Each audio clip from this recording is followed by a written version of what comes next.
सलजूक और राबिया आर्जी तौर पर न्यूयॉर्कर थे और अली तो था ही यहाँ का बासी, तो मैं वो मेहमान थे जिसे वो अपना शहर दिखाने के लिए लाए थे। के लिए टाइम स्क्वायर रूटीन था और मेरे लिए पहली मुलाकात। तो वो टाइम स्क्वायर के बजाय मुझे देखते थे और मैं उन्हें देखता था, तो उनके चेहरों पर बोरियत और उकताहट देखता था। वो तीनों भी मेरे उस चेहरे को देख रहे थे जो मेरा साथ नहीं दे रहा था। मैं अपने तई एक बुजुर्ग और मतीन शख्स की अदाकारी कर रहा था जिसे इस लाहो लाभ से चंदा दिलचस्पी नहीं है, लेकिन मैं अपने चेहरे का क्या करता, जिस पर न्यूयॉर्क में मेरी पहली शाम की रंगीन कथा न्यूयॉन साइन की मानिंद रोशन हो मेरे राज अफशा कर रही थी कि ये बाबा जी अंदर से कुछ और हैं और बाहर से कुछ और। वो देखते थे कि ये अब्बा जी, ये अंकल कैसे हैं कि इस उम्र में भी पहली बार मेला देखने वाले बच्चे की मानिंद हेजान आमेर मुस्कुराहट में मुब्तला है, और हम बच्चों की मौजूदगी का कुछ ख्याल नहीं करते। वो कैसे जान सकते थे कि ये सब आवाजें, मौसीकी, मुतनासिब बदन, जिंदगी की गुलाबी शैंपेन में से फूटते बुलबुले जो एक अरसे से मर चुके थे, वो सब जिंदा हो रहे हैं और उनके साथ मैं जिंदा हो रहा हूँ। टाइम स्क्वायर सिर्फ सरमायादारी निजाम और दौलत की मसनूई चमक दमक का एक खोखला सा मंजर है। यहाँ नियॉन साइनों की रंगीली भड़क के सिवा और क्या रखा है? इन रंगीन और पूरी इमारतों को ढकते रोशन इश्तिहारों में उन मॉडलों, खिलाड़ियों और मौसीकारों के चेहरे नमूदार होते हैं जो अमेरिका के खुदा हैं। दुनिया भर की कदीम तहजीबों के अपने अपने देवता थे और इनके पास सिवाय काउबॉयज और गैंगस्टर्स के और कुछ न था। चुनाचे उन्होंने अपने देवता अपनी मर्जी से तराश लिए। एक लिहाज से रवैया बहुत मुनफरिद और काबिल सताइश भी है कि पत्थरों को पूजने और अनदेखे खुदाओं के आगे झुकने के बजाय उन्होंने अपने जैसे इंसानों को देवता बना लिया। टाइम स्क्वायर ऐसे ही इंसानी देवताओं का एक भड़कता हुआ माबद है। बेशक ये स्क्वायर रोशनियों, रंगों, दौलत के अंबारों का एक सर्कस था, एक धोखा था, और फिर भी आपको अपनी भड़कीली गिरफ्त में ले लेता था कि ये दुनिया भी तो एक सर्कस के सिवा और क्या है। शबो रोज के तने हुए रस्से पर लड़खड़ाते संभलते चलते हैं कि किसी न किसी तरह इसे पार कर जाएं। हम में से अक्सर का बदन काबू में नहीं रहता, पांव रस्से के तनाव को सहार नहीं सकते और गिर जाते हैं, फना के अंधे कुएं में गिर जाते। चंद एक जो इस तने हुए शब रोज के रस्से पर अपने आप को कायम रखने में कामयाब हो जाते हैं, उन गिर जाने वालों के लिए रुकते नहीं, अपनी बका को अजीज रखते हैं और चलते जाते हैं। रस्से के इख्तिताम पर सर्कस के तमाशाई तालियां बजाते हैं और समझते हैं हमने कोई बहुत बड़ा कारनामा सर अंजाम दिया है, और नहीं जानते कि लामहला अगला कदम हमें भी फना की इसी कुएं में गिरा देगा। हम में से कुछ झूले झूलते दुनियावी कामयाबी, इल्म और इबादत के पुरतकब्बुर झूले झूलते कलाबाजियां लगाते हैं। अपने झूले की रस्से पर भिंची मुट्ठियां खोलकर सामने से आते दूसरे झूले की जानिब हवा में लपकते हैं। यहाँ भी कुछ गिर जाते हैं, कुछ उस झूले को पकड़ने में कामयाब हो जाते हैं।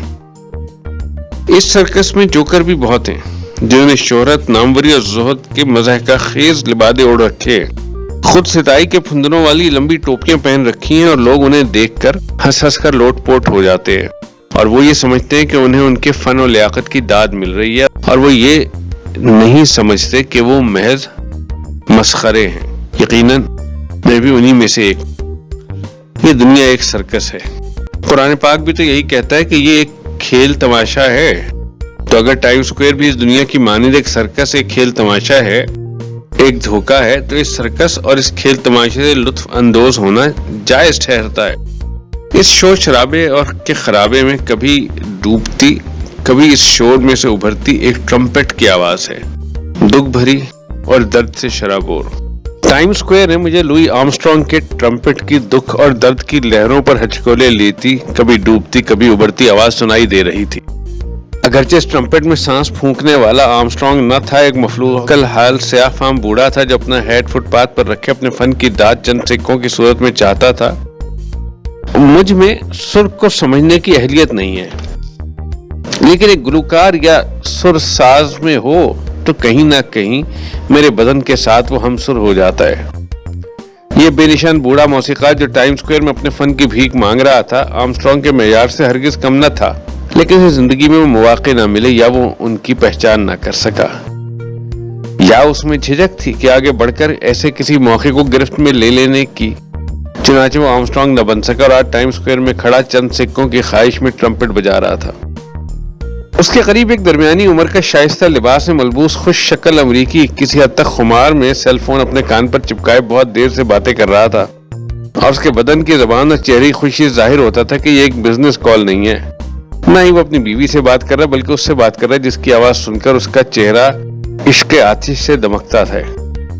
मुझे यकीन है कि उसके इस इश्क ने टाइम स्क्वायर के पस मंजर में सुनाई देती ट्रम्पेट की आवाज सुनकर उसकी तौसीफ की तो वो शाइस्ता लिबास अमरीकी मुस्कुराता बातें करता उससे आफाम बूढ़े मौसीक़ी के करीब आ गया, अपने सेल फोन कान से हटाकर ट्रम्पेट के दहाने के करीब ले जाकर मुअल्लक कर दिया। मौसीक़ार इन मामलात को खूब जानता था और उसने अपने नातवा फेफड़ों का कुछ लिहाज न किया और अपने सारे दुख और दर्द की सांस ट्रम्पेट में भर दी है। वो अमरीकी कभी कभार सेल फोन को अपने कान तक ले जाकर उस खातून को शायद यही कहता कि सुन रही हो और फिर ट्रम्पेट के करीब कर देता। आखिरकार उसने बाकायदा झुककर बूढ़े मौसीक़ार का शुक्रिया अदा किया और उसके फुटपाथ पर पड़े हैट में कोई डॉलर डाल दिए। ये मोहब्बत की सिम्फनी बजाने का मुआवजा था। बदन के तने से लिपटी हुई मोहब्बत की बेल में से कोंपलें जब ही फूटती जब उन तक सुरों की हिद्दत पहुंचे। टाइम स्क्वायर में इतने बेशुमार जापानी सयाह थे कि ये टोक्यो की गिनर स्ट्रीट भी हो सकती थी।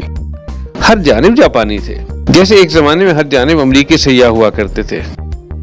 अपने मुख्तसर मुल्क की मानंद कद बुत में भी मुख्तसर लेकिन ऐसे खुश लिबास और खुश रंग के दिल में उतरते थे। मैंने जापानियों को जहां कहीं भी देखा है, हिरोशिमा और नागासाकी के बावजूद वहां खुश चहचहाते जिंदगी के पानियों पर हचकोले लेते परिंदों की मानंद देखा है। जो लोग अजल से खुश चले आते हो तो वो टाइम स्क्वायर पहुंचकर कैसे मजीद खुश हो जाते होंगे। उन दोनों अमेरिका और कनाडा में जब मौसम गर्मा के आखिर में सियाहती मौसमों का इख्तिताम हो रहा होता है और बेशतर मोटल होटल रेस्टोरेंट वगैरह मौसम सरमा के लिए बंद होने लगते हैं तो इन जापानियों को बाकायदा धक्के देकर यहाँ तक रुखसत किया जाता है कि प्लीज अब तो चले जाओ। निहायत फजूल खर्च, बेपरवाह। ये जापानी सयाह टाइम स्क्वायर के सबसे पुरमसरत तमाशाई थे। ट्रम्पेट से ज्यादा पेचीदा और बजाने में ज्यादा दुश्वार मगरबी साज सैक्सोफोन है। जैसे मौसीक़ार फूंक भरे तो उसके फेफड़े और चेहरे पर उभरने वाली रगें फटने को आती हैं।